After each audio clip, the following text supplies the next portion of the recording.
نحمده ونصلي على رسوله الكريم أما بعد أعوذ بالله من الشيطان الرجيم بسم الله الرحمن الرحيم والعصر إن الإنسان لفي خسر إلا الذين آمنوا وعملوا الصالحات وتواصوا بالحق وتواصوا بالصبر. تعالى الله تعالى في شان حبيبه إن الله وملائكته يصلون على النبي يا أيها الذين آمنوا صلوا عليه وسلموا تسليما. اللهم صل على سيدنا مولانا محمد وعلى آل سيدنا مولانا محمد. নূর নবীজির আগমনে আনন্দিত সবার মনে, খুশি হইল রাত্র দিনে মুহাম্মাদুর রাসূলুল্লাহ। আল্লাহুম্মা সাল্লি আলা সাইয়্যিদিনা মাওলানা মুহাম্মাদ ওয়া আলা আলি সাইয়্যিদিনা মাওলানা মুহাম্মাদ। আল্লাহর দরবারে শুকরিয়া আদায় করি যে আল্লাহ রাব্বুল আলামিন আমাদেরকে উত্তরবঙ্গের কুতুব উস্তাদুল উলামা আলহাজ হযরত মাওলানা মতলবউদ্দিন আনোয়ারি পীর কেবলা মুর্শিদাকান্দি দরবার শরীফ মিঠামইন উনার স্মরণে ও নূর মোহাম্মদ দরবার শরীফ নিকলি উপজেলা সালেক বিন্দুর উদ্যোগে ওয়াজ ও ইসারে সওয়াব মাহফিলে আসার বসা তৌফিক দান করেছেন। সেই জন্য আল্লাহ রাব্বুল আলামিনের দরবারে লক্ষ কোটি গুণ শুকরিয়া আদায় করি। সবাই আকাশ বাতাস মুখরিত করে মনের অন্তরের অন্তঃস্থল থেকে বলি আলহামদুলিল্লাহ। আজকের এই মাহফিলের সভাপতি সহসভাপতি সাহেব বৃন্দ এবং আজকের মাহফিলের প্রধান অতিথি আলহাজ হযরত মাওলানা আবু তাহের মোহাম্মদ সালাহুদ্দিন পীর সাহেব, উপস্থিত বিভিন্ন প্রান্ত হতে আগত উলামায়ে কেরামগণ, মুরব্বিয়ে আজম, পর্দার আড়ালের মা ও বোনেরা, আমার আন্তরিক সালাম গ্রহণ করুন। আসসালামু আলাইকুম ওয়া রাহমাতুল্লাহ। আজকের এই ইসারে সওয়াব মাহফিলে আমি সামান্য কিছু বর্ণনা আলোচনা করে সমাপ্ত নিব আলোচনা। আমি একটি সূরা পাঠ করেছি, সূরাতুল আসর। সূরা আসর একটি ছোট সূরা, কুরআন মজিদে আল্লাহ রাব্বুল আলামিনের এই সূরার মধ্যে আল্লাহ রাব্বুল আলামিন কসম কেটেছে। আল্লাহ রাব্বুল আলামিন বলেছে ওয়াল আসরি, আসরের কসম। সময়ের কসম, যুগের কসম, বাই টাইম, সময়ের কসম করে আল্লাহ বলতেছেন এই সূরার মধ্যে। আল্লাহ একটা বুঝাইতেছেন যে আল্লাহ রাব্বুল আলামিন একটি গুরুত্বপূর্ণ কথা বলবেন। আল্লাহ রাব্বুল আলামিন যেই কথাই বর্ণনা করেন সমস্ত কথাই গুরুত্বপূর্ণ। আল্লাহ রাব্বুল আলামিন কোরআনে যে সমস্ত কথা বর্ণনা করেছেন সমস্ত কথাই গুরুত্ব। আল্লাহর জন্য কোনো কথা কসম কাটার প্রয়োজন নাই, যেহেতু এই কথাটি বলবে কসম করে বলেছে, অর্থ বোঝা যাচ্ছে এই কথা গুরুত্ব চাইতে অনেক গুরুত্বপূর্ণ কথা। আর আল্লাহ রাব্বুল আলামিন কেমন কসম করেছেন, কেমন জিনিসের সময়ের কসম, যুগের কসম কেটেছে। এমন একটি বস্তু সময়, যে সময়ের মাধ্যমে প্রতিদিন রাত অতিবাহিত হয়, সময়ের মধ্যে আমরা দিনে কাজকর্ম করি, রাত্রে বিশ্রাম করি, সবকিছু সময়ের মধ্যে ঘটে থাকে। আমাদের যে জীবন, জন্ম থেকে মৃত্যু পর্যন্ত যে জীবন, সেটাও কিন্তু সময়ের মধ্যেই হয়ে থাকে। আমাদের জীবনের একটি নির্ধারিত সময় আছে, সেই নির্ধারিত সময় সেটা আমরা জানি না, কিন্তু আল্লাহ রাব্বুল আলামিন ঠিকই জানেন আমাদের কতটুকু সময়, কতটুকু জীবন এই পৃথিবীতে আমরা অতিবাহিত করব। তাই আল্লাহ রাব্বুল আলামিন সেই সময়ের কথা কসম কেটে বলেছে। একটি উদাহরণ, যেমন এটা এমন একটা জিনিস সময়, এটাকে ধরে রাখা যায় না, আটকানো যায় না। আপনি যদি বরফ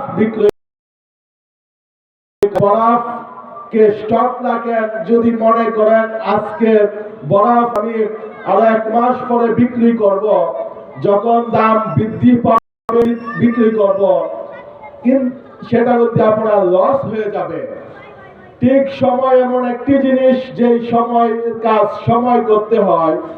আপনাকে আমাকে যে ইবাদতের জন্য আল্লাহ রাব্বুল আলামিন পাঠিয়েছে এই পৃথিবীতে, সেই ইবাদত না করে যদি আমরা আমাদের মন মতে আমাদের জীবনকে পরিচালিত করে, আমাদের সময় কিন্তু অতিবাহিত হয়ে যাচ্ছে।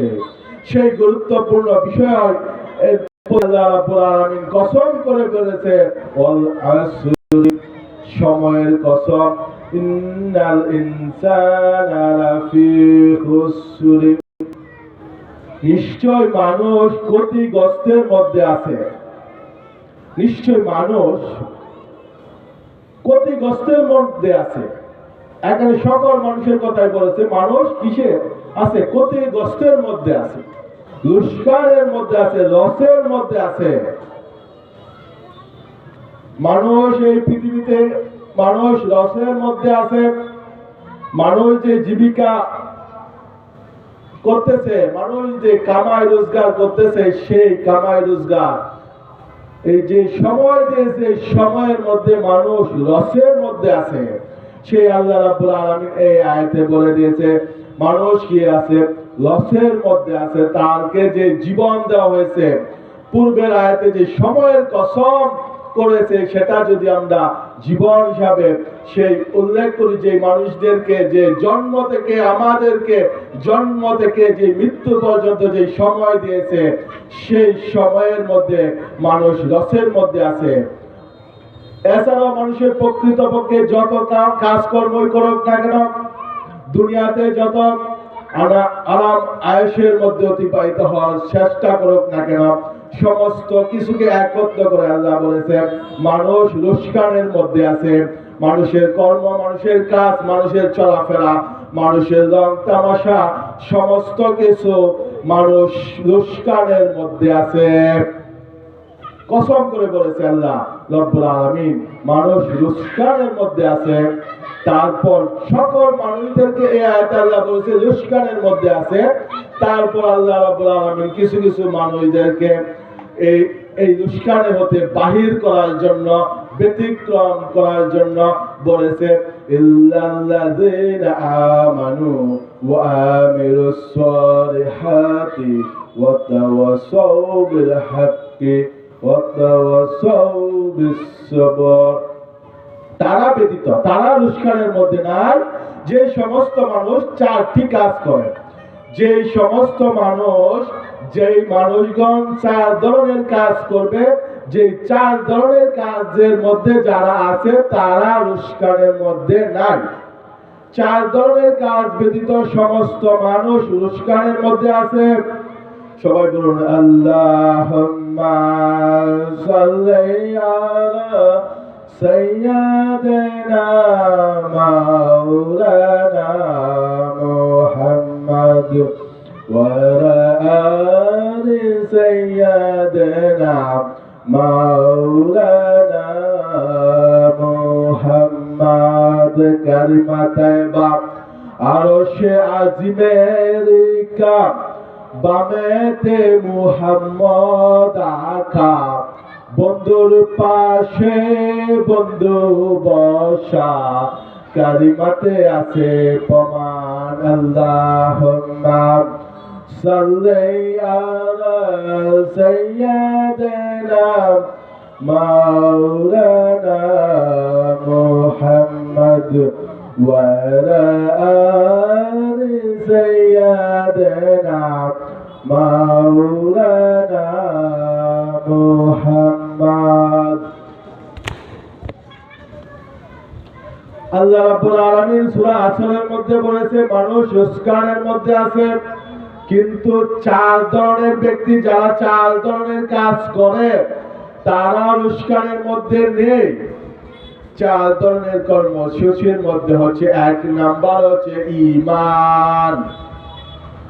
প্রথম মানুষের প্রথম যে মানুষটা রুশকানের মধ্যে নেই, যে চার ধরনের কাজ করবে, এক নম্বরে থাকতে হবে ঈমান। সর্বপ্রথমে আল্লাহ আমিন বলেছে ঈমান। আপনি যত বড় মানব সেবা করুন না কেন, যত বড় নেক কাজ করুন না কেন, ঈমান যদি না থাকে সমস্ত নেক কাজ আল্লাহর নিকট গ্রহণযোগ্য হবে না। তাই প্রথমে আমাদেরকে ঈমানকে দুরস্ত করতে হবে। ঈমানের ব্যাপারে কারো সাথে সন্ধি করা যাবে না। ঈমানের ব্যাপারে, ঈমানের বিষয় যখন আসবে তখন সন্ধি করা যাবে না।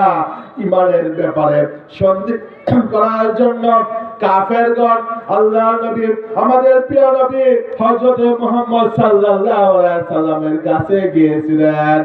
ঈমানের ব্যাপারে সন্ধি করার জন্য বলেছিলেন, আপনি আমাদের ইবাদত, আমাদের প্রতিমা, আমাদের মাবুদের কিছুদিন ইবাদত করুন, আমরা আপনার মাবুদের কিছুদিন ইবাদত করব।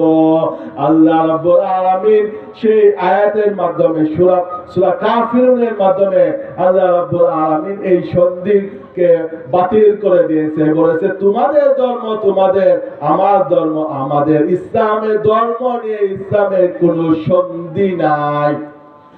ঈমানের ব্যাপারে কোনো সন্ধি নাই। ঈমানের বিষয় যখন আসবে তখন কাহারো সাথে সন্ধি করা যাবে না, আপোষ করা যাবে না। এক নম্বরে ঈমানকে সঠিক রাখতে হবে।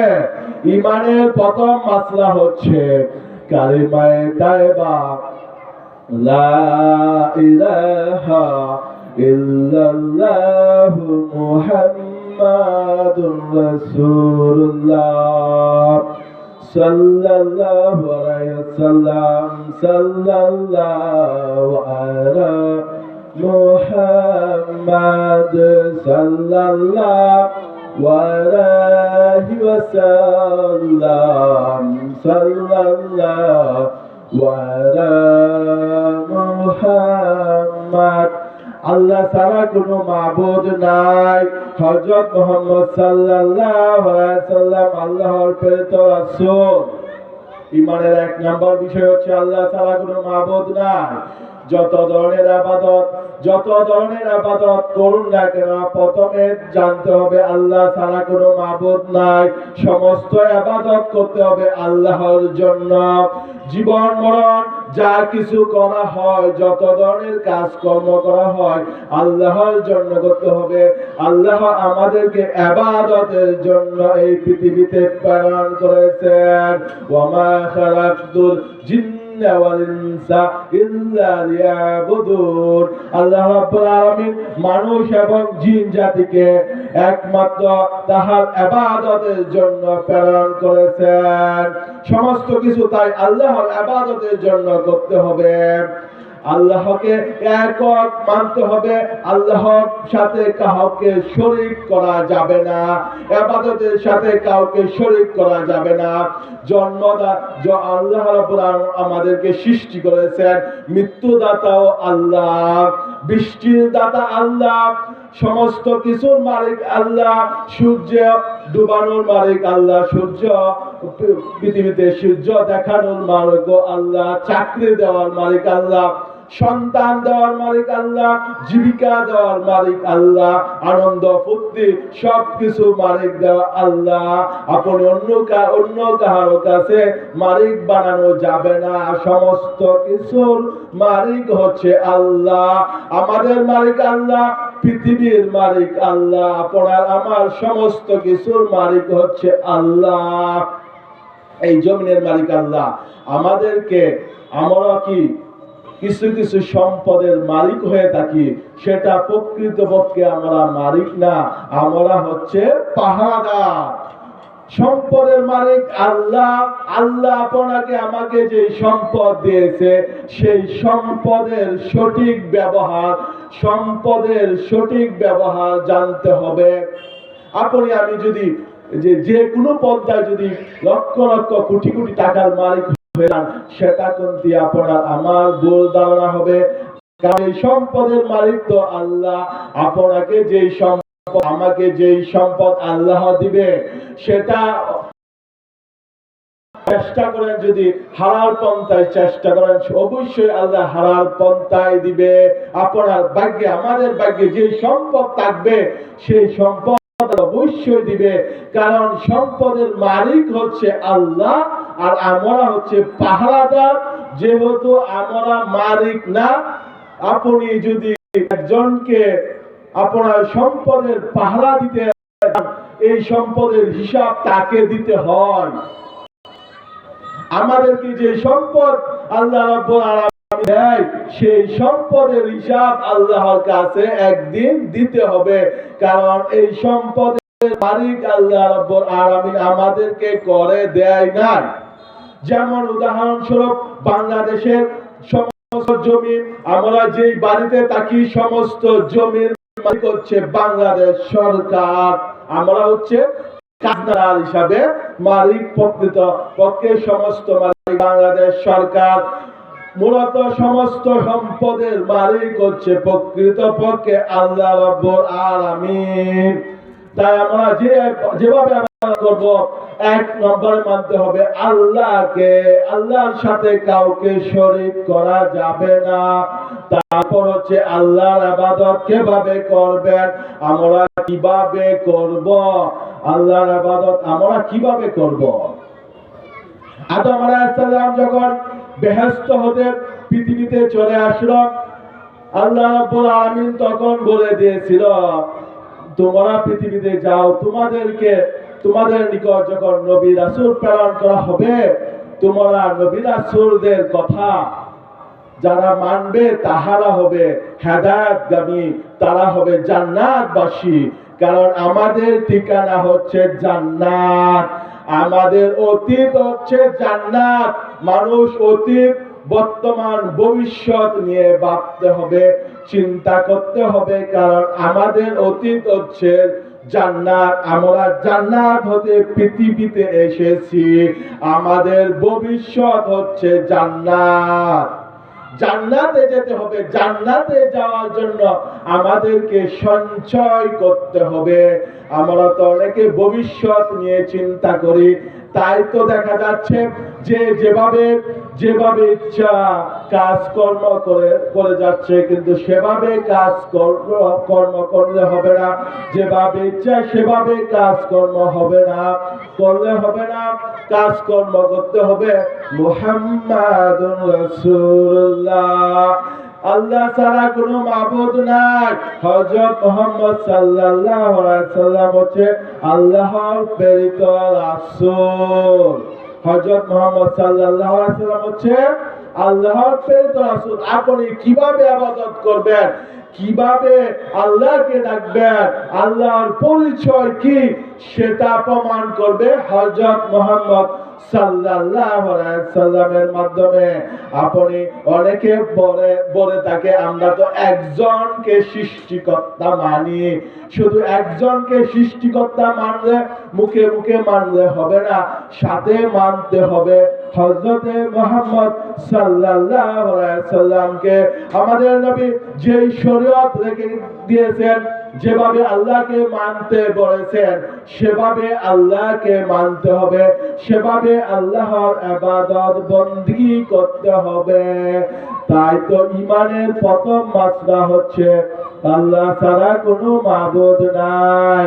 হযরত মুহাম্মদ সাল্লাল্লাহু আলাইহি সাল্লাম আল্লাহর প্রেরিত রাসূল। আল্লাহুম্মা সাল্লি আলা সাইয়্যিদিনা মাওলানা মুহাম্মদ ওয়া আলা আলি সাইয়্যিদিনা মাওলানা মুহাম্মদ। যারা 4 ধরনের কাজ করবে, 4 ধরনের কাজের মধ্যে 1 নম্বর হচ্ছে আল্লাহ বলেছে যারা ঈমান, 4 ধরনের কর্মসূচিদের মধ্যে হচ্ছে ঈমান। ঈমানের মধ্যে আছে কিতাব সমূহ, কুরআন সমূহকে বিশ্বাস করা। আল্লাহ রাব্বুল আলামিন মানুষদেরকে যে হেদায়েতের জন্য আসমানি গ্রন্থ দিয়েছে, 104 খানা আসমানি গ্রন্থ দিয়েছে, সেই 104 খানা কিতাবের উপর বিশ্বাস করা। আর এই বিশ্বাস যে কুরআন শরীফ নাজিল হওয়ার সাথে সাথে কিতাবের আইন লোহিত হয়ে গেছে, একমাত্র কুরআন শরীফের আইন অনুসারে নিজেকে পরিচালিত করা, কিতাব সমূহের উপর বিশ্বাস স্থাপন করা। আর ঈমানের এমন 7টি ফরজ বিষয় আছে। সেই ঈমানের ফরজ বিষয়গুলোর প্রতি আমাদেরকে ঈমান রাখতে হবে। যারা ঈমানকে পরিপূর্ণ করে জীবন অতিবাহিত করে 4 ধরনের কর্মসূচির মধ্যে যারা ঈমানকে পরিপূর্ণ, তারপর 2 নম্বর কর্মসূচি হচ্ছে আমলে সলিহা, যারা সৎ কর্ম করে। আল্লাহ বলেছেন মানুষ ক্ষতিগ্রস্তের মধ্যে আছে তারা ব্যতীত যারা 4 ধরনের কাজ করে। 1 নম্বর হচ্ছে ঈমান, তারপর হচ্ছে আমলে সলিহা, সৎ কর্ম। আমলে সলিহা কর্ম করে, সৎ কর্ম কি? আল্লাহ আমাদেরকে ধর্ম দিয়েছেন, যে ইসলাম ধর্ম দিয়েছেন, ইসলাম ধর্মের বিধান অনুযায়ী আমাদের জীবন পরিচালিত করার নাম হচ্ছে সৎকর্ম। এমন কোন কর্ম করা যাবে না যে কর্মের মধ্যে আল্লাহর হুকুমের অবাধ্য, রাসূল সাল্লাল্লাহু আলাইহি সাল্লামের সুন্নতের অবাধ্য। আপনি যদি মনে করেন আমার অনেক টাকা হয়েছে, আমি সেই টাকা মানুষদেরকে উপকারের জন্য করতেছি, বিনিময়ে কিছু লাভ নিতেছি। কিছু কিছু মানুষ আছে তাহারা বলে আমাদের অনেক টাকা হয়েছে, আমি সেই টাকা মানুষদেরকে দিতেছি, সেই টাকার বিনিময়ে তাহারা সেই টাকা দিয়ে বিদেশ যাইতেছে, ব্যবসা করতেছে, সেই টাকার বিনিময়ে আমাকে কিছু লাভ দিতেছে। অর্থাৎ সুদকে তারা জায়েজ করার চেষ্টা করে, তারা সেটা সৎকর্ম বলে পরিচালিত করে দেয়, প্রচার করে দেয়। সেই সৎকর্ম বলে প্রচার করে দেয়, সেটা সৎকর্ম না। কারণ আল্লাহ রাব্বুল আলামিন সুদকে, রিবাকে আল্লাহ রাব্বুল আলামিন হারাম ঘোষণা করে দিয়েছেন। সেই সুদকে হারাম ঘোষণা করেছেন। আপনি সুদ খাবেন, সুদ গ্রহণ করবেন আর বলবেন সেটা সৎকর্ম।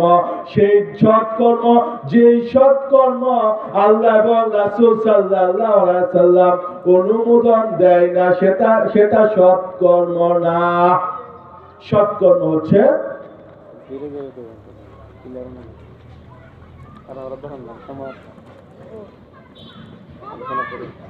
Allahumma salli ala sayyidina maulana Muhammad wa ala ali sayyidina maulana Muhammad. নবী গো আপনি কত যে সুন্দর, দেখতে চাই এই মনে, দেখতে পারিলাম না এই অধম, সালাম আপনার রওজাতে। আল্লাহুম্মা সাল্লি আলা সাইয়্যিদিনা মাওলানা মুহাম্মদ ওয়া আলা আলি সাইয়্যিদিনা মাওলানা মুহাম্মদ। আল্লাহ রাব্বুল আলামিন কসম করে বলেছেন, সময়ের কসম করে বলেছেন, মানুষ ক্ষতিগ্রস্তের মধ্যে আছে তারা ব্যতীত যারা 4 ধরনের কর্মসূচি পালন করে। 1 নম্বর হচ্ছে ঈমান, তারপর হচ্ছে আমলে সলিহা, সৎকর্ম।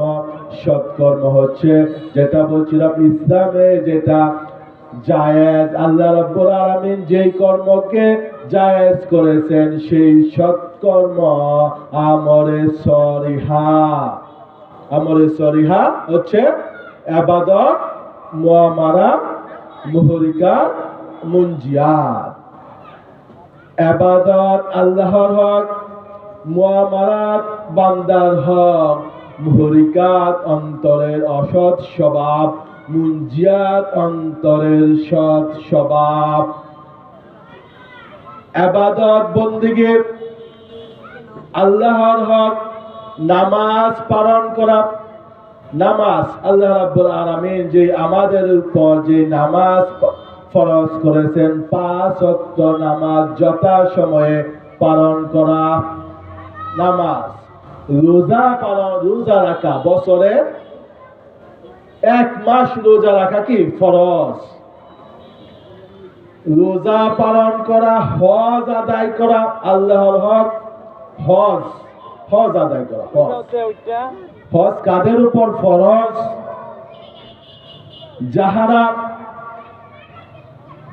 তাদের উপর হজ ফরজ যাহারা সাংসারিক খরচ ব্যতীত, সাংসারিক খরচ ব্যতীত সংসারের পরিবারের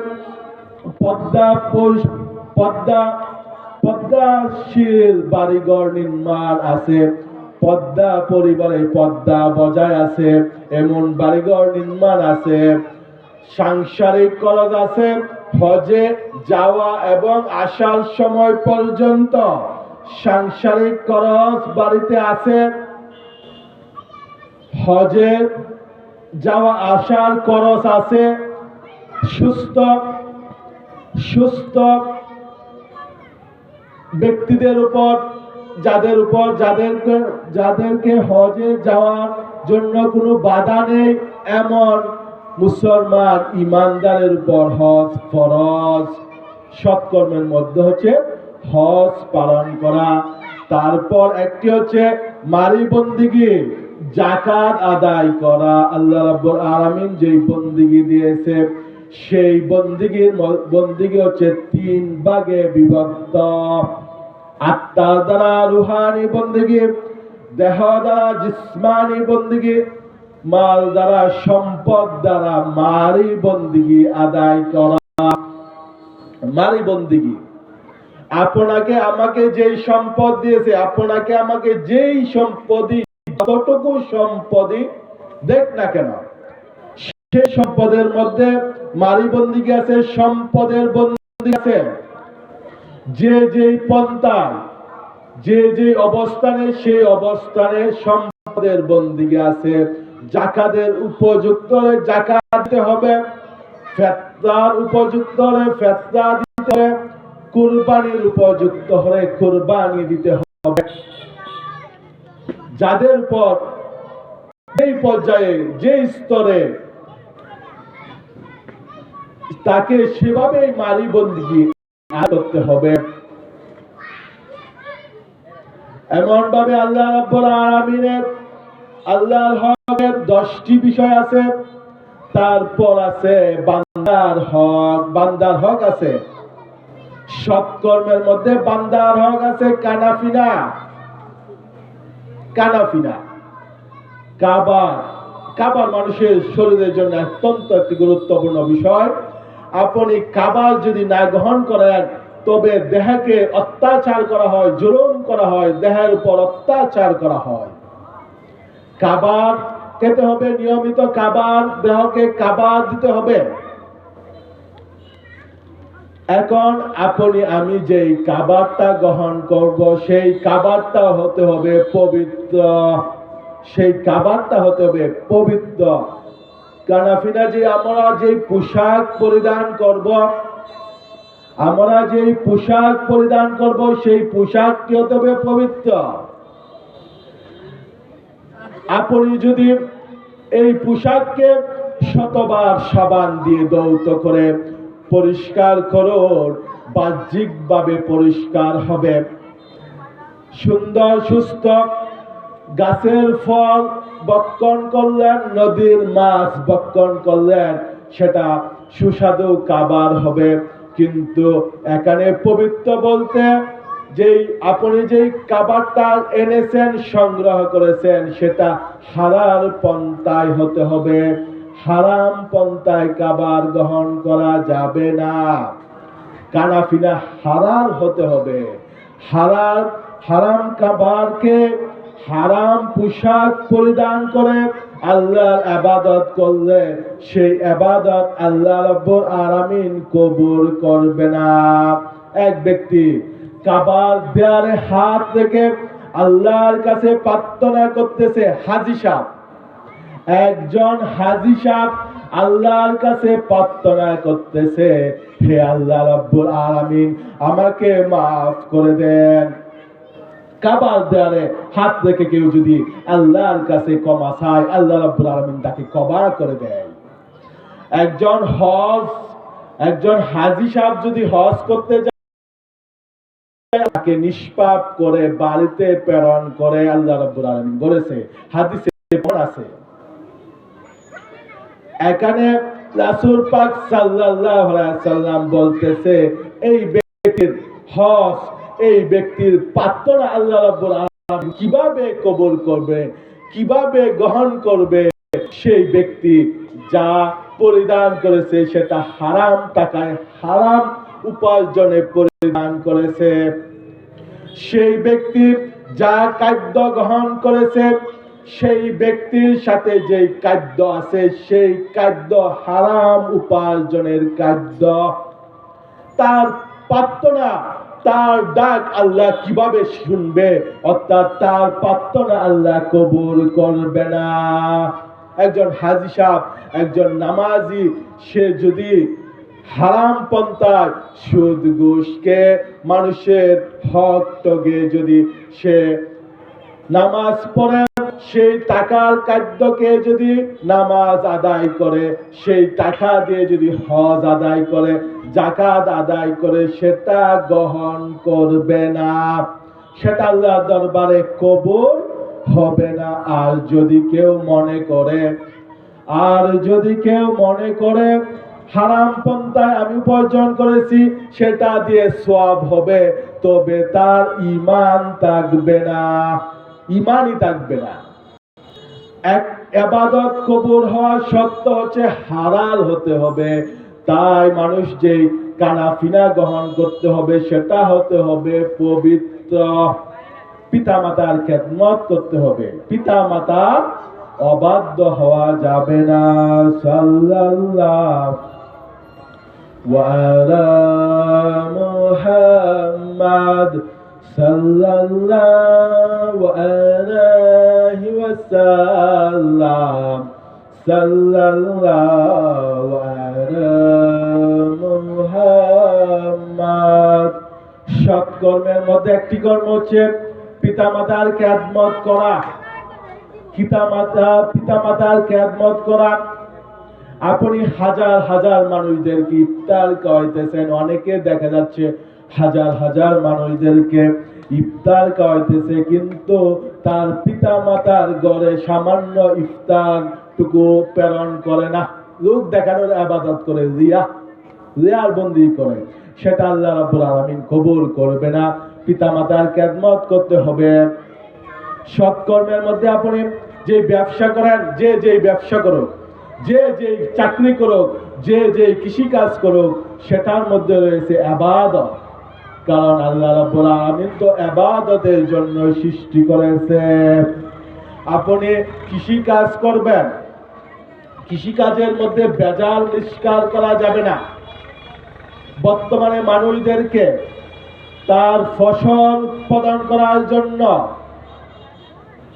ফরমালিন জাতীয় বিষ মিশিয়ে ফসলকে দামে বিক্রি করার জন্য বিষ খাওয়াচ্ছে, ফরমালিন মিশ্রিত করে মানুষদেরকে খাওয়াচ্ছে। সেই ফরমালিনকে মানুষ অসুস্থ হয়ে যাচ্ছে, কিন্তু সেই ব্যবসায়ী, সেই কৃষক তার শুধু নিজের লাভটুকু দেখতেছে। সেই ব্যবসা, সেই কৃষিকাজের মধ্যে হালাল নেই, হালাল ব্যবসা হারামে পরিণত হয়ে গেছে। আপনি কৃষিকাজ করতে যাবেন, বর্তমানে যে কৃষি, আমাদের দেশে যে কৃষি জমি শুকাচ্ছে, অনেকে দেখা যাচ্ছে আইল বা লাই, তারা কি হচ্ছে কাটার সময় তার জমিটা কিছু বৃদ্ধি করে অপরের জমির ভিতরে তার জমি প্রবেশ করে দিচ্ছে। সেই আপনি জোর করে অপরের জমির ভিতরে জমি প্রবেশ করে দিচ্ছেন, কৃষিকাজ করতেছেন, পরিশ্রম করতেছেন, কিন্তু আপনার এই পরিশ্রম হারাম হয়ে যাবে। হারাম পরিশ্রম হারাম হয়ে যাবে। ব্যবসার মধ্যে যদি মিথ্যা কথা হয়, মিথ্যা প্রচার করে যদি ব্যবসা করা হয়, মানুষদেরকে ঠকিয়ে যদি ব্যবসা করা হয়, ওজনে যদি কম দেওয়া হয়, তবে সেই ব্যবসার উপার্জন হারামে পরিণত হয়ে যাবে। ব্যবসার মধ্যে আল্লাহ রাব্বুল আলামিন মানুষদেরকে জীবিকা নির্বাহ রেখে দিয়েছেন। তাই যে ব্যবসা করবে সঠিকভাবে ব্যবসা পরিচালিত করতে হবে।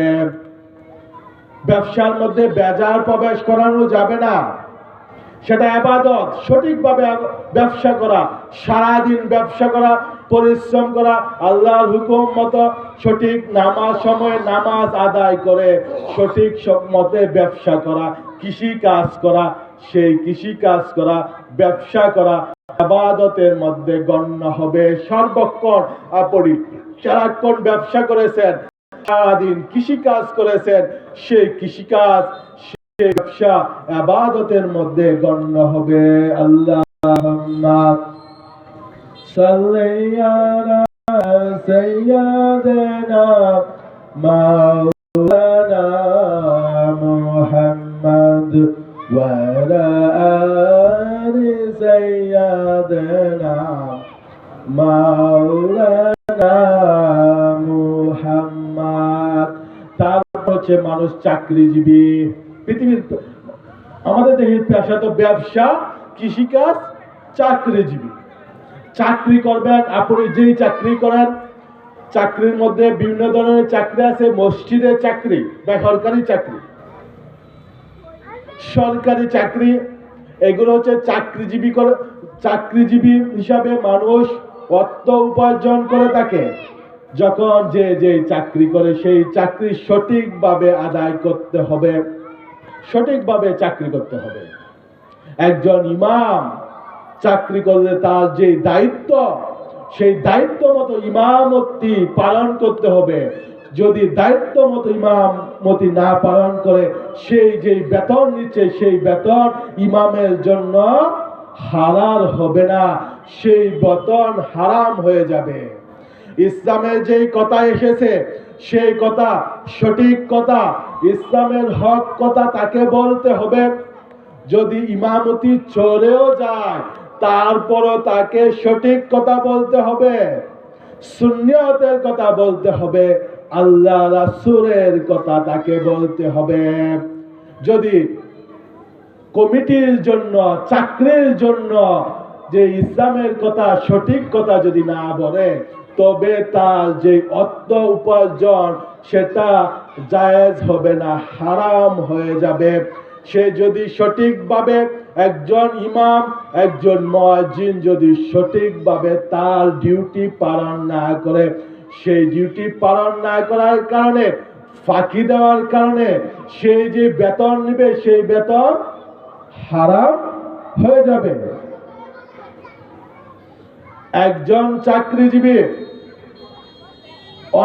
একজন চাকরিজীবী যদি সে যে তাকে চাকরি দেওয়া হয়েছে কাজ করার জন্য, জনগণের সেবা করার জন্য, সরকারি চাকরিজীবী যারা, তাহারা যদি কাজের জন্য যেই কাজ দেওয়া হয়েছে তাকে, সরকারে যেই কাজ জনগণে করার জন্য, যেই কাজের জন্য তাকে নিযুক্ত করা হয়েছে, একজন চাকরিজীবীকে তাকে বলা হয় আপনি এই কাজ করবেন, তাকে বলা হয় আপনি আপনার দায়িত্ব।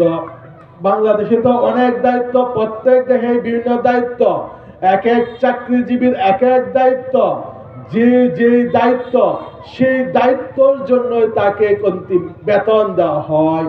সেই কাজটুকু করার জন্য সে যদি অতিরিক্ত টাকা নেয়, অর্থাৎ ঘুষ নেয়, তবে সেই টাকা, সেই হালালের সাথে, চাকরির টাকা কি হালাল, 100% কি হালাল, সেই হালাল টাকা সাথে যদি হারাম গ্রহণ করে, তবে সেই হারাম একসাথে মিশ্রিত হওয়ার কারণে তার সমস্ত চাকরির টাকায় হারাম হয়ে যাবে।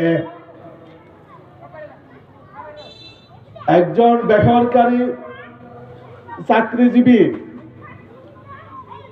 বর্তমানে মানুষ কৃষিকাজ করার জন্য যে শ্রমিক নেয়, এই শ্রমিকরা তো চাকরি করে, একদিনের চাকরি বা 1 মাসের চাকরি। তাহারা যদি মালিককে ফাঁকি দিয়ে কাজ ফাঁকি দেয়, সেই ফাঁকি দিয়ে যদি টাকা নেয়, সেই টাকা তাদের জন্য হারাম হয়ে যাবে। সাল্লাল্লাহু আলা মুহাম্মাদ সাল্লাল্লাহু আলাইহি ওয়াসাল্লাম, সাল্লাল্লাহু আলা মুহাম্মাদ।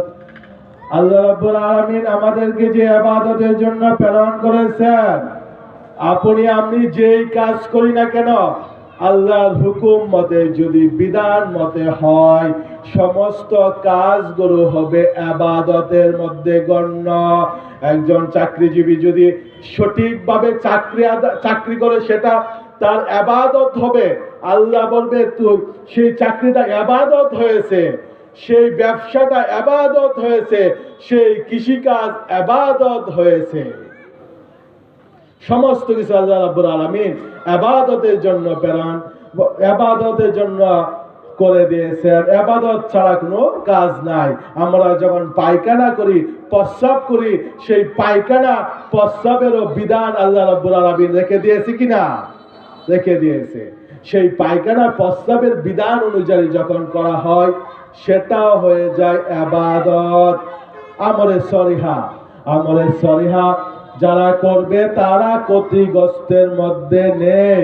আল্লাহ রাব্বুল আলামিন আসরের কসম করে বলেছে, সময়ের কসম করে বলেছে, ওয়াল আসরি, বাই টাইম, সময়ের কসম করে বলেছে। মানুষ ক্ষতিগ্রস্তের মধ্যে আছে, লসের মধ্যে আছে।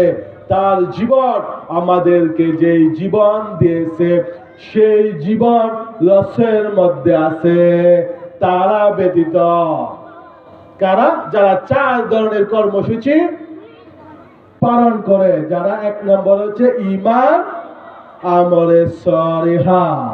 যে আমলে সলিহার মধ্যে হচ্ছে আত্মার দেহের বন্দেগী আলোচনা করতেছি। ইবাদত, মুআমালাত, ইবাদত আল্লাহর হক, মুআমালাত কি? বান্দার হক, দুস্তি সহবত।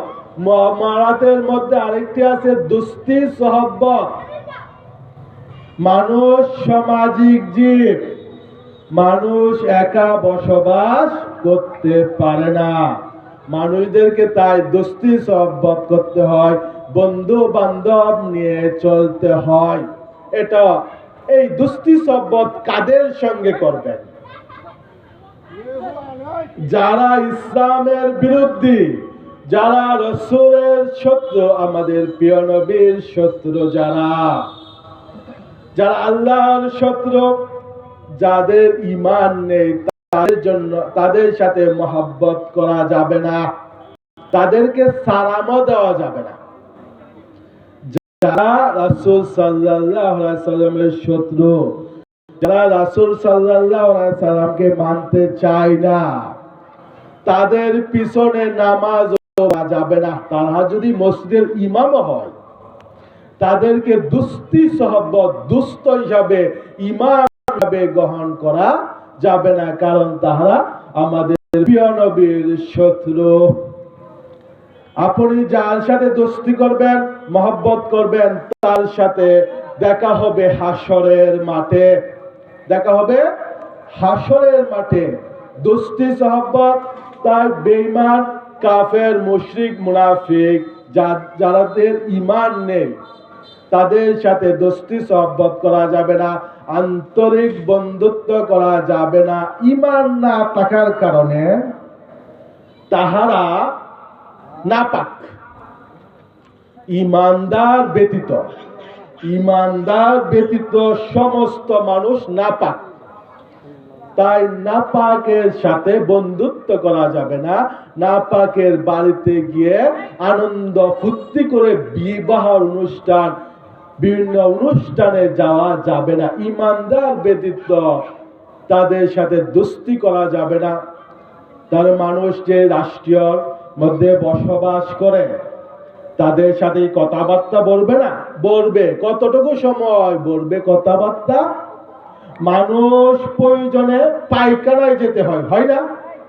পায়খানায় কি যদি বলে আমি পায়খানায় সারাদিন দিন রাত বসে থাকবো, পায়খানায় খাবার গ্রহণ করব, হবে? পায়খানায় যতটুকু সময়ের প্রয়োজন, ততটুকু সময় আমাদেরকে পায়খানায় বসে অবস্থান করতে হবে, যতটুকু সময়ের প্রয়োজন। তাদের সাথে যারা ঈমান নেই, কাফের, মুনাফিক, বেঈমান, তাদের সাথে ততটুকু সম্পর্ক রাখা যাবে যতটুকু প্রয়োজন। যখন প্রয়োজন হবে সামাজিকভাবে, ব্যবসার খাতিরে, চাকরির খাতিরে, কৃষিক্ষেত্রের খাতিরে, চলাফেরার খাতিরে যতটুকু প্রয়োজন হবে ততটুকু তাদের সাথে সম্পর্ক রাখা, তাদের সাথে দুস্তি সহবত করা যাবে না। তাদের সাথে দুস্তি সহবত, দুস্থ বানাতে হবে ঈমানদারদেরকে। ঈমানদারের সাথে দুস্তি সহবত করতে হবে। সেটা হচ্ছে বান্দার হক, দুস্তি সহবত করা, পিতামাতার খেদমত করা। পিতামাতার অবাধ্য হওয়া যাবে না। পিতামাতার সেবা যত্ন করতে হবে। আল্লাহর হকের পরে হক হচ্ছে পিতামাতার হক। তবে পিতামাতার কথা, এমন কথা মানা যাবে না যে কথা মানলে শিরক হয়ে যায়, আল্লাহর সাথে শিরক হয়ে যায়, ঈমান ছুটে যায়, সেই কথা মানা যাবে না। পিতামাতা যদি ইসলামের বহির্ভূত হয়ে যায়, তবে তাদের প্রতি যে সামাজিক দায়িত্ব আছে, সেই দায়িত্ব সন্তান হিসাবে পালন করতে হবে। কিন্তু তাদের যে ঈমান বহির্ভূত যে কাজকর্ম মানা যাবে না, তাদেরকে ঈমানের পথে আনার চেষ্টা করতে হবে। আল্লাহুম্মা সাল্লি আলা সাইয়্যিদিনা মাওলানা মুহাম্মদ ওয়া আলা আলি সাইয়্যিদিনা মাওলানা নবীজির আগমনে আনন্দিত রাত্র দিনে খুশি হইল সবার মনে আমাদের নবীর আগমনে। আল্লাহুম্মা সাল্লি আলা সাইয়্যিদিনা মাওলানা মুহাম্মদ ওয়া আলা আলি সাইয়্যিদিনা মাওলানা মুহাম্মদ। আল্লাহ রাব্বুল আলামিন যে মানুষদেরকে সৃষ্টি করেছে ইবাদতের জন্য, সেই ইবাদতের মধ্যে রয়েছে কি দেহ দ্বারা জিসমানি বন্দিগি, তারপর আছে আত্মা দ্বারা রূহানি বন্দিগি। আত্মার ভিতরে মানুষের কিছু অসৎ স্বভাব আছে, সেই অসৎ স্বভাবগুলোকে দূর করতে হবে, দূরীভূত করতে হবে। অসৎ স্বভাবের মধ্যে হচ্ছে অহংকার, গীবত, রিয়া। আত্মার ভিতরে 10টি অসৎ স্বভাব আছে। এই অহংকারের জন্য মানুষের সহ বিভিন্ন জাতির সমস্ত ইবাদত, অনেকের ইবাদত নষ্ট হয়ে গেছে। জিন জাতির মধ্যে যে ইবলিস শয়তান, সেই ইবলিস শয়তানের ইবাদত নষ্ট হয়ে গেছে অহংকার করার কারণে। সে অন্তরে অহংকার পোষণ করেছে। আল্লাহ রাব্বুল আলামিন বলেছে উসজুদু লি আদম, আদমকে সিজদা করো। সে আদমকে সিজদা করে না। কেন করে নাই? আল্লাহ বললেন তুমি আদমকে সিজদা করলে না কেন? সে বলল আদমকে মাটি দিয়ে বানাইছেন, আমাকে আগুন দিয়ে বানাইছেন, আগুন উপরে তাকে মাটি নিচের দিকে, আমি কেন সিজদা করব? মূলত অহংকার করেছে আল্লাহর সাথে। এই ইবলিস আল্লাহর হুকুম সরাসরি অমান্য করেছে, আল্লাহর হুকুম অমান্য করেছে। যারা আল্লাহর হুকুম অমান্য করে তাদের সম্পর্ক ইবলিসের সাথে।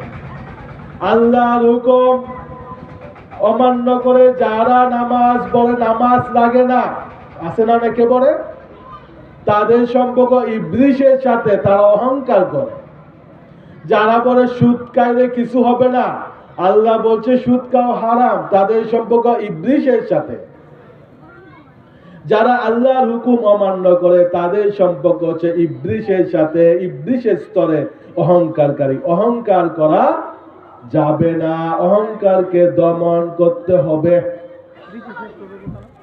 অহংকারকে দমন করতে হবে। অহংকার অন্তরের অসৎ স্বভাবগুলোর মধ্যে হচ্ছে অহংকার। আরো স্বভাব হচ্ছে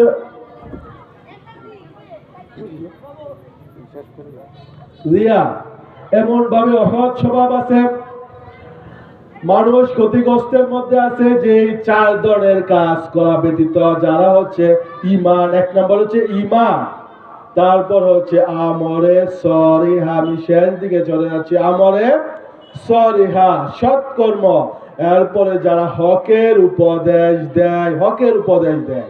হক হচ্ছে যারা ঈমানের উপদেশ দেয়, সঠিক পথের উপদেশ দেয়। প্রত্যেকের উপর তাবলীগ করা কি ফরজ। তাবলীগে কাজ, দেশে দেশে গিয়ে তাবলীগ করতে হবে না, গাত্রী গোত্রী নিয়ে তাবলীগ করতে হবে না, হকের উপদেশ দিতে হবে। প্রত্যেকের উপর আপনার আমার অধীনস্থ লোকদেরকে তাবলীগ করা, তাবলীগে ফরজ। হকের উপদেশ দিতে হবে। গান বাজনা হচ্ছে, ঈদের দিনে গান বাজনা হচ্ছে, অমুক গান বাজনা হচ্ছে, আপনি আপনার সন্তানকে বাধা দিচ্ছেন না, আপনি ঠিকই নামাজ পড়তেছেন, এটা হবে না। হকের উপদেশ দিতে হবে, নিজে ঈমান আনতে হবে, আমরে সরিয়া করতে হবে এবং হকের উপদেশ দিতে হবে। তাওহীদ ঈমানের উপদেশ দিতে হবে অধীনস্থ লোকদেরকে, পরিবারের সমস্ত লোকদেরকে, যার যার অধীনের লোকদেরকে হকের উপদেশ দিতে হবে। তাবলীগে কাজ, যে তাবলীগ প্রত্যেক ঈমানদারের উপর ফরজ। হকের উপদেশ দিতে হবে।